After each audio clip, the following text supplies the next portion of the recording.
வணக்கம் நேயர்களே, ராஜயோகம் டிவி நேயர்கள் எல்லாருக்கும் மிகப்பெரிய வணக்கம். நான் உங்க பிரீத்தி சுரேஷ்.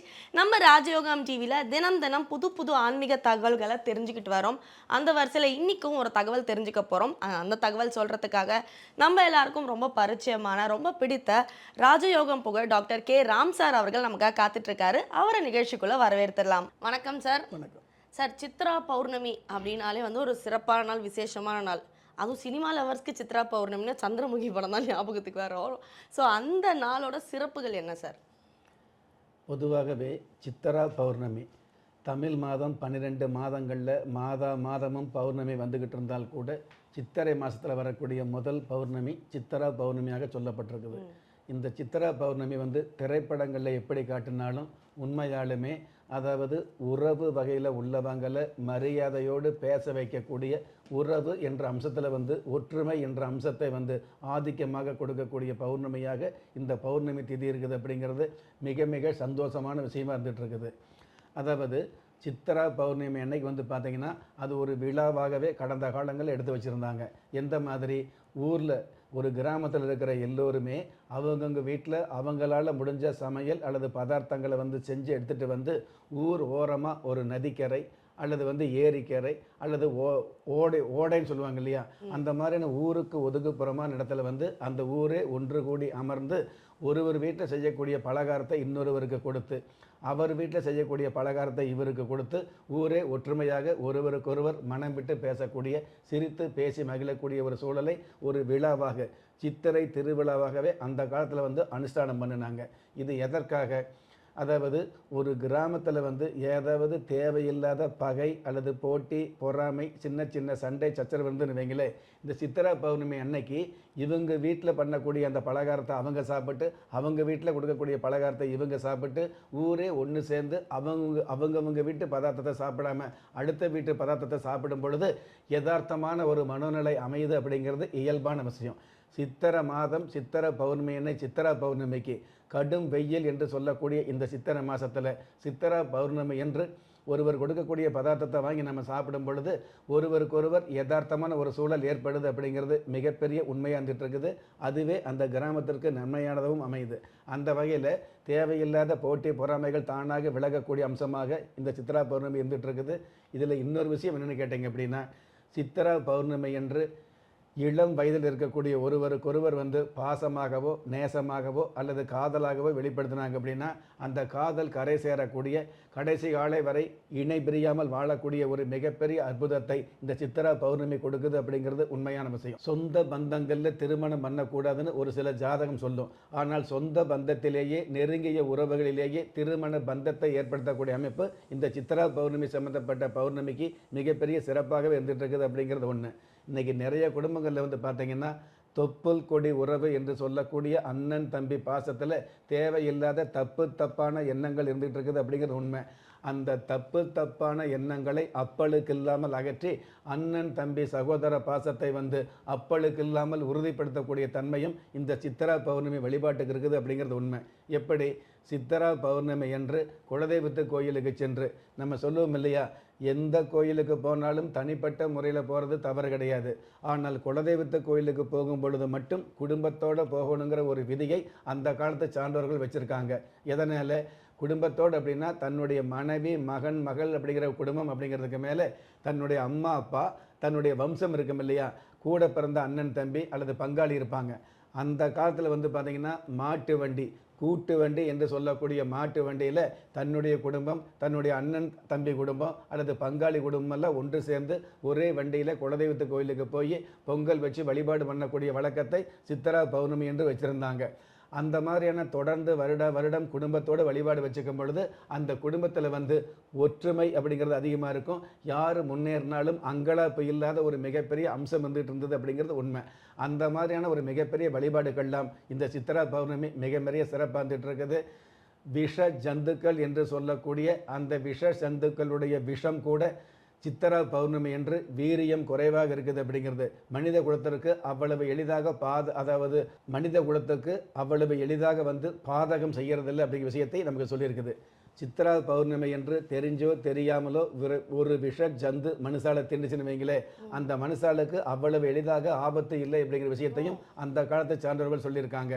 பழங்காலத்து நூல்களில் பால தீபிகை சம்மந்தப்பட்ட விஷயங்களில் வந்து பார்த்தீங்கன்னா, அந்த காலத்தில் மாணிக்கக்கல் சொல்லுவாங்க இல்லையா, ஒரு நாகம் தன்னுடைய விஷத்தை வந்து தொடர்ந்து 100 வருஷமாகவோ 1000 வருஷமாகவோ யாரையும் தீண்டாமல் இருந்தது அப்படின்னா அந்த விஷம் வந்து மாணிக்க கல்லாக மாறுவதாக சில புத்தகங்களில் சொல்லப்பட்டிருக்குது.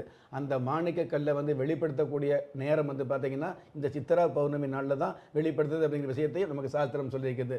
இந்த சித்ரா பௌர்ணமி வந்து பார்த்தீங்கன்னா சித்தரகுப்தர் வழிபாடு சம்மந்தப்பட்ட விஷயங்களுக்கு, உங்களுடைய பாவ புண்ணியங்களுக்கு உண்டான கணக்குகள், பாவம் அப்படிங்கிற விஷயம் வந்து குறைந்து லாபம் அப்படிங்கிற விஷயம், அதாவது புண்ணியம் அப்படிங்கிற விஷயம் அதிகரிக்கக்கூடிய ஒரு வழிபாடாகவும் சித்ரா பௌர்ணமி அமையுது அப்படிங்கிறது உண்மை.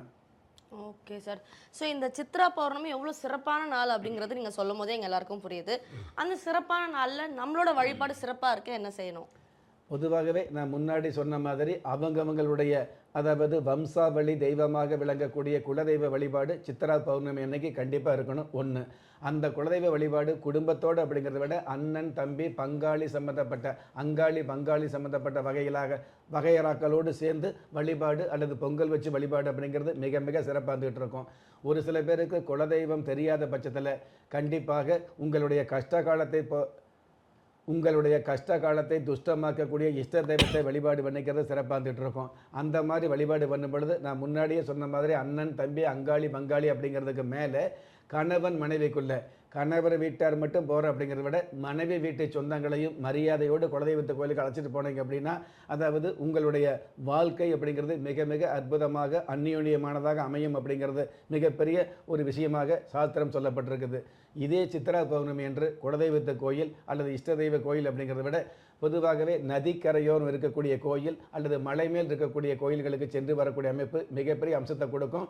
பொதுவாகவே நதி கரையோரம் ஏரி கரையோரம் இருக்கக்கூடிய கோயில்களுக்கு சென்று வழிபாடு வச்சுக்கிட்டீங்க அப்படின்னா உங்களுடைய பிரார்த்தனைகள் எளிதாக நிறைவேறக்கூடிய, அந்த ஏரி கரையில் வீசக்கூடிய இந்த காற்று சித்திரை மாதம் வெப்பக்காற்று என்று சொல்லக்கூடிய அக்னி காற்றாகவே இருந்தால் கூட அந்த காற்று அந்த ஏரி தண்ணீரின் மீது பட்டு அல்லது நதி நீர் மேலே பட்டு அது உங்களுடைய மேனியில் படக்கூடிய அந்த காற்று படும் பொழுது, அந்த காற்றினுடைய ஈரப்பதம் பெற்ற காற்றை நீங்கள் சுவாசிக்கும் பொழுது உடல் இருக்கக்கூடிய நோய் தீரக்கூடிய ஒரு நோய் நிவர்த்தி கிடைக்கக்கூடியது, நோய் எதிர்ப்பு சக்தி அதிகரிக்கக்கூடியது, எல்லாவற்றுக்கும் மேலாக தோல் நோய் சம்பந்தப்பட்ட சரும நோய்களுக்கு சகல நிவர்த்திகள் கிடைக்கக்கூடிய அம்சமாக இந்த வழிபாடுகள் நிச்சயமாக இருந்துகிட்டு இருக்குது.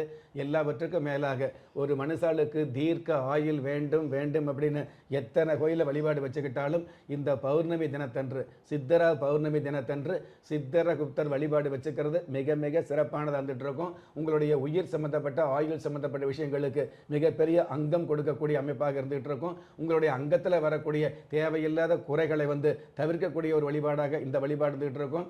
பொதுவாகவே இந்த உலகத்தில் வந்து ஒவ்வொருவரும் லாபம் அப்படிங்கிற பணத்தை சேர்த்துறோம். அந்த பணம் அப்படிங்கிற லாபத்துக்கு மேலே உங்களுடைய வாழ்க்கை சம்பந்தப்பட்ட விஷயங்களில் மிகப்பெரிய புண்ணிய கணக்கு அதிகமாகக்கூடிய வாய்ப்புகளை இந்த சித்ரா பௌர்ணமி வழிபாடு நிச்சயமாகவே கொடுக்குது அப்படிங்கிறது உண்மை.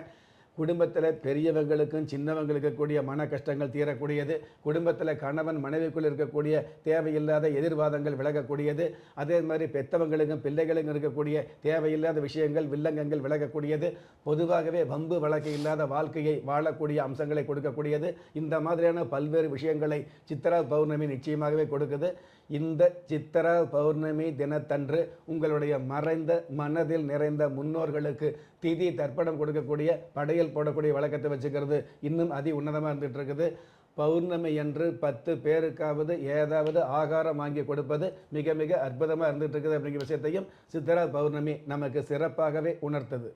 நன்றி சார். ஸோ சித்ரா பௌர்ணமினா என்ன, அந்த நாளில் நம்ம எப்படி வழிபாடு பண்ணணும், அந்த சிறப்பு வழிபாடு பண்ணுவதால் நமக்கு என்ன பயன்கள் கிடைக்கும், இந்த மாதிரி பல சந்தேகத்துக்கான கேள்விக்கு தெளிவான விளக்கம் கிடைச்சிருக்கு. ரொம்ப நன்றி சார். நன்றி. என்ன நேயர்களே, இன்றைய நிகழ்ச்சி உங்கள் எல்லாருக்கும் ரொம்ப பயனுள்ளதாக இருக்கும்னு நம்புகிறோம். ஸோ இந்த நிகழ்ச்சி பார்த்துட்டு இருக்க உங்களில் பல பேருக்கு உங்களோட சொந்த ஜாதகத்தை பார்க்கணுன்ற ஆசை இருக்கும். ஸோ நீங்கள் பண்ண வேண்டியதெல்லாம் கீழே டிஸ்பிளேல வர நம்பருக்கு கால் பண்ணி அப்பாயின்மெண்ட் வாங்கிட்டு நீங்கள் சாரை நேரில் வந்து பார்க்கலாம். அந்த நம்பர் அப்பாயின்மெண்ட்டுக்கு மட்டும்தான், அதாவது முன்பதிவு செய்கிறதுக்கு மட்டும்தான் அந்த நம்பரை அதுக்கப்புறம் நீங்கள் பயன்படுத்த முடியும். அது மட்டும் இல்லைங்க, நம்ம ராஜயோகம் டிவியில் பார்த்தீங்கன்னா புத்தம் புது ஆன்மீக தகவல்கள், மாத பலன்கள், தின பலன்கள், பல விஷயங்கள் வந்து உடனுக்குடன் அப்டேட் பண்ணிகிட்டே இருக்காங்க. அது மட்டும் இல்லைங்க, ஒவ்வொரு நாளும் உங்களுக்கான அதிர்ஷ்ட எண், அதிர்ஷ்ட நிறம் என்ன, அதிர்ஷ்ட எழுத்துக்கள் என்ன போன்ற விஷயங்கள் தாண்டி ஒவ்வொரு நாளும் நீங்கள் வழிபட வேண்டிய தெய்வம் என்ன போன்ற எல்லா தகவல்களும் உடனுக்குடன் தெரிஞ்சுக்கணுன்னா நீங்கள் ராஜயோகம் டிவியை லைக் பண்ணுங்கள், ஷேர் பண்ணுங்கள், சப்ஸ்கிரைப் பண்ணுங்கள், மறக்காமல் பெல் ஐக்கானை ப்ரெஸ் பண்ணுங்கள். திறமை இருந்தும் வறுமையில் வாடுகிறீர்களா? விதியை நொந்து விரக்தியில் இருக்கிறீர்களா? முயற்சிகள் செய்தும் முன்னேற்றம் கிடைக்கவில்லையா?